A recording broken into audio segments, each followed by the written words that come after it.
안녕하세요. 탐나는 책입니다. 오늘도 역시나 맨발 걷기에 관한 영상을 준비했는데 괜찮으시죠? 우리 몸에 어떤 질환이 생겼을 때 병원에서 처방받은 약을 복용한다거나 건강기능식품을 드시게 되는데요. 효과는 사람마다 차이가 있다는 거 다들 느끼시죠? 맨발 걷기도 마찬가지인데요.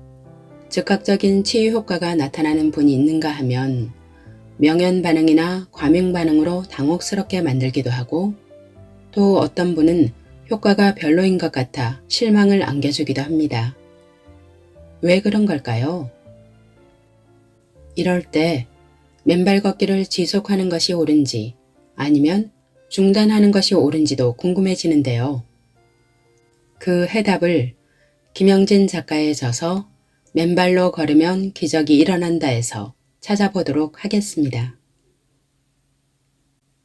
탐나는 책과의 데이트 시작하겠습니다.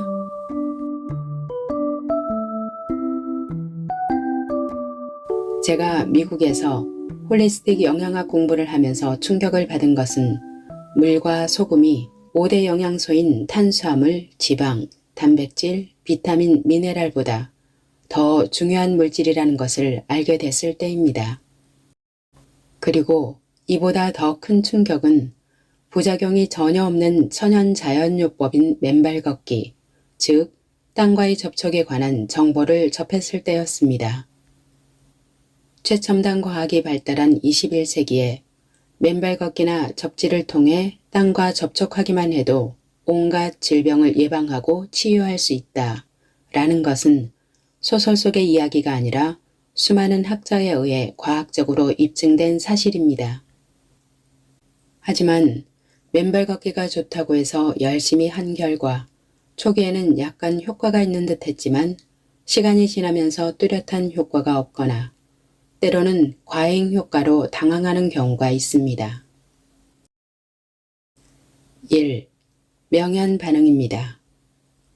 동양의학에서는 허약하거나 질병으로 균형을 잃었던 몸이 보양식이나 건강보조식품을 통해 정상화되는 과정에서 일시적으로 엉뚱한 반응이 나타나는 것을 명현 반응 또는 호전 반응이라고 합니다. 이는 갑자기 폭우가 쏟아져 불어난 빗물이 폭포수처럼 흘러 개울물이나 시냇물로 합류하면 밑바닥의 찌꺼기가 뒤집히며 흙탕물을 일으키는 홍수와도 같은 이치입니다. 사람에 따라서는 맨발 걷기도 초기에 기운이 없고 축 늘어지거나 설사, 피부질환, 통증 재발 등이 일어날 수 있습니다. 이러한 증상은 일시적인 현상으로 대개 2-3일이 지나면 수그러들다가 곧 사라지므로 걱정할 필요는 없습니다. 만약 명현 반응이 염려되면 2-3일 쉬었다가 시간을 조금씩 늘려가는 것도 좋은 방법입니다. 다시 시작하는 첫날은 30분, 다음 날은 1시간, 그 다음 날은 1시간 30분으로 서서히 늘리는 것입니다. 2. 과민 반응입니다. 여러 가지 약을 먹고 있으면서 맨발 걷기를 시작하면 사람에 따라 과민 반응이 나타날 수도 있으므로 이에 대한 예비 지식을 갖고 있으면 당황하지 않게 됩니다. 여러 가지 약을 먹고 있는 경우 나이가 들면서 건강이 악화돼 고혈압, 고지혈증, 고혈당, 천식, 치주염 등으로 여러 가지 약을 동시에 먹는 사람들이 늘어나고 있습니다. 시나트라 박사는 약을 먹고 있다면 효과가 너무 빨리 나타나 양을 조절할 필요가 생길 수도 있으므로 여러 가지 약을 동시에 먹고 있다면 반드시 의사와 상담해 줄이는 것이 좋다라고 권하고 있습니다. 어떤 치료약이든 약을 먹고 있는 사람이 맨발 걷기를 시작하거나 실내에서 어싱을 하는 경우 첫 2-3일은 매일 30분에서 1시간씩만 하면서 신체의 반응을 살펴보는 것이 좋습니다. 그리고 며칠이 지나도록 특별한 이상 징후가 나타나지 않으면 점차 시간을 늘려가면서 하는 것이 좋습니다.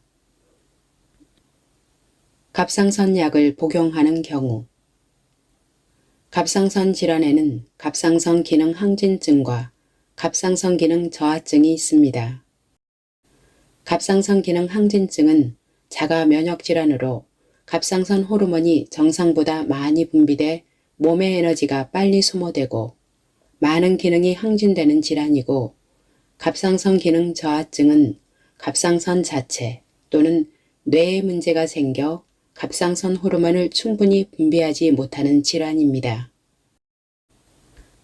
이러한 질환을 약물로 치료하면서 어싱할 경우 약물 효과가 지나치게 나타날 수도 있으므로 의사와 상담해 양을 조절할 필요가 있습니다. 항응고제, 혈액용해제를 복용하는 경우 부작용이 많이 나타나는 쿠마린 계열의 항응고제 와파린은 혈액응고를 저지하는 약물 중 하나로 혈액이 묽어지게 하는 희석 효과가 있습니다. 항응고제 약을 먹으면서 어싱을 하면 혈액이 지나치게 묽어질 수 있으므로 양을 조절할 필요가 있습니다. 혈당 강화제를 복용하고 있는 경우 치매 발생률을 4배 이상 높인다는 당뇨병도 맨발로 걷는 사람 앞에서는 힘없이 무너지는 경험을 할 수 있습니다. 맨발 걷기를 하면 당뇨병 환자의 고혈당 수치 감소 효과가 빨리 나타나므로 혈당 강화제를 복용하고 있는 경우에는 의사와 상담해서 양을 조절할 필요가 있습니다. 항염증약, 소염제를 복용하고 있는 경우 염증을 유발하는 물질은 주로 가공식품과 산성식품 위주의 식생활을 하거나 몸이 뚱뚱한 비만인에게서 많이 분비된다는 것이 밝혀졌습니다. 소염제나 스테로이드 계열의 약을 먹고 있는 경우에도 어싱으로 인해 과잉 효과가 나타날 수 있으므로 의사와 상담해 줄일 필요가 있습니다. 3. 효과가 없는 경우입니다.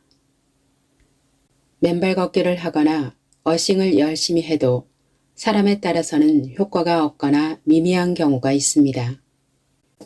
2023년 7월 12일에 방영된 KBS 생로병사의 비밀, 맨발로 걸으면 생기는 일 이라는 프로그램을 통해 맨발 걷기 효과가 나타나기까지의 기간은 3개월 미만이 41.8%, 3개월 이상에서 6개월 미만이 24.8%, 6개월 이상에서 1년 미만이 16%, 1년 이상이 12.8%, 기타 4.6%라는 것을 알 수 있습니다.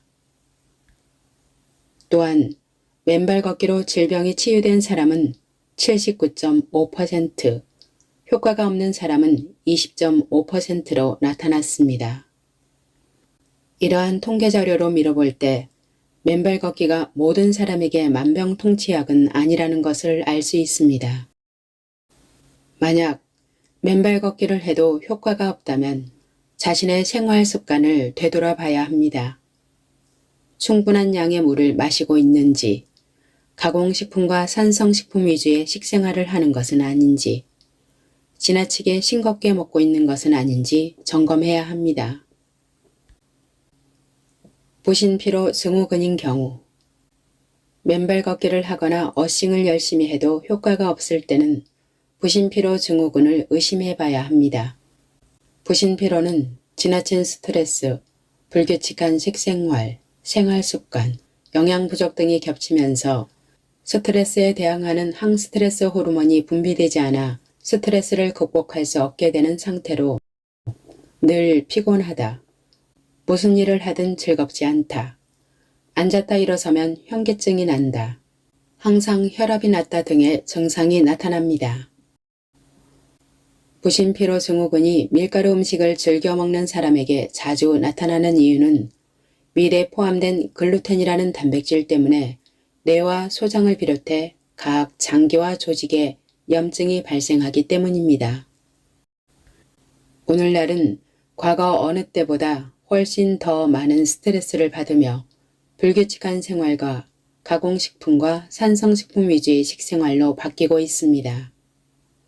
이에 따라 비타민, 미네랄, 물, 소금의 부족을 초래해 부신 피로가 발생하는 경우도 있으므로 이에 초점을 맞춰 식습관 및 생활 습관을 개선하면서 어싱을 해야 효과가 빨리 나타납니다.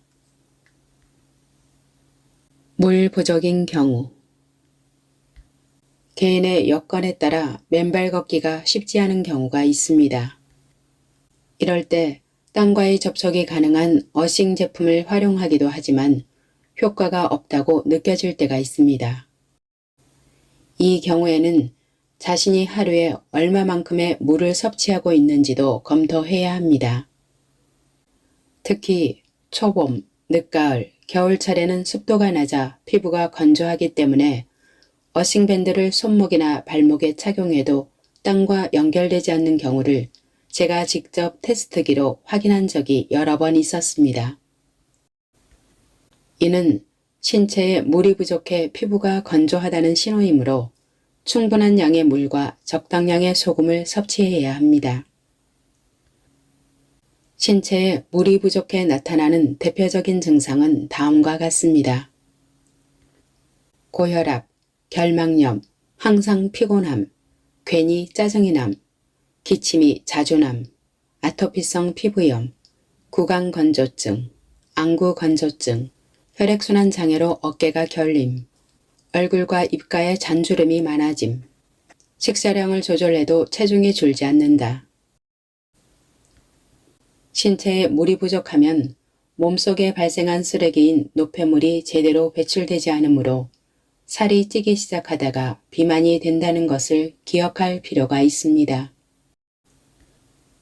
소변, 땀, 호흡으로 배출된 수분을 보충하기 위해 하루에 필요한 물은 체중 1kg당 30에서 35ml이므로 60kg의 사람이라면 1.8에서 2.3리터, 70kg의 사람이라면 2.1에서 2.5리터의 물이 필요합니다. 소금 부족인 경우 인체에 소금이 부족할 때 나타나는 대표적인 증상은 다음과 같습니다. 저혈압, 소화불량, 대상포진, 기운이 없음, 항상 불안함, 햇빛 알레르기, 역류성 식도염, 아토피성 피부염, 피부가 자주 가려움. 지나친 저염식이나 무염식 위주의 식생활로 인해 신체의 소금이 심각하게 부족해지면 폐혈증, 골다공증, 면역력 저하로 이어져 각종 질병에 시달리게 됩니다. 혈액에는 소금 성분인 나트륨이 반드시 0.9% 포함되어 있어야 하는데 그 이하가 되면 면역력이 떨어져 각종 바이러스, 세균, 곰팡이균 등으로 인해 폐혈증에 걸려 순식간에 사망하는 경우가 있습니다. 실제로 음식을 지나치게 싱겁게 먹은 탓에 혈액에 나트륨이 부족해 발생한 폐혈증 사망률이 2020년에 처음으로 10대 사망 원인으로 꼽혔습니다. 남성은 10위, 여성은 9위를 차지할 정도로 심각합니다. 과거에는 크게 주목받지 못했던 폐혈증이 2020년부터 갑자기 10대 사망 원인에 포함된 것은 그동안 우리의 식생활이 지나치게 소금을 멀리하는 방향으로 진행되어 왔다는 것을 보여주는 사례입니다. 건물을 떠받치는 기둥에는 철근, 자갈, 모래, 시멘트가 필요하듯이 뼈가 형성되기 위해서는 철근 역할을 하는 콜라겐, 자갈과 모래 역할을 하는 칼슘과 마그네슘, 시멘트 역할을 하는 나트륨이 꼭 필요합니다. 신체에는 약 100g 정도의 나트륨이 필요한데 그중 4분의 1인 25g 정도가 뼈와 치아에 저장돼 있습니다. 신체에 나트륨이 부족하면 치주염으로 치아가 약해지고 골다공증이 발생해 살짝 넘어지기만 해도 골절돼 치과와 정형외과에 큰 비용을 지불하게 됩니다. 그리고 겨울철에 몹시 추위를 타는 사람들의 공통점은 음식을 너무 싱겁게 조리해 먹어 뼈가 나트륨 부족으로 바람든 무처럼 엉성하게 형성돼 있다는 것입니다. 면역력 향상, 골다공증 예방, 튼튼한 치아를 위한 최고의 건강 보조식품은 소금입니다. 인체에는 60여 가지의 미네랄이 필요한데 인체에 필요한 모든 미네랄이 포함된 식품은 오로지 소금뿐입니다. 저의 주변에는 어릴 때부터 치약 대신 소금물로 양치를 해 80세가 넘었는데도 충치나 임플란트 걱정 없이 건강한 치아를 갖고 있는 사람들이 있습니다. 99세까지 팔팔하게 건강한 신체를 유지하기 위해서는 평소 소금을 탄 생수를 즐겨 마시며 천일염으로 만든 재래식 간장, 된장, 고추장 같은 발효식품으로 음식을 약간 간간하게 조리해 먹으면서 맨발 걷기나 어싱을 하는 것이 가장 좋습니다. 맨발 걷기는 특별한 장비나 도구도 필요 없고 장소에 제한도 없어 마음만 먹으면 언제든 남녀노소 누구나 쉽게 할 수 있는 매우 효과적인 운동입니다. 하지만 최소의 노력으로 최대의 효과가 나타나는 땅과의 접촉을 하루라도 중단하면 몸은 원래의 상태로 되돌아가려고 한다는 사실을 명심하고 꾸준하게 실천하시기 바랍니다. 오늘의 낭독 여기까지입니다. 끝까지 함께 해주셔서 감사합니다.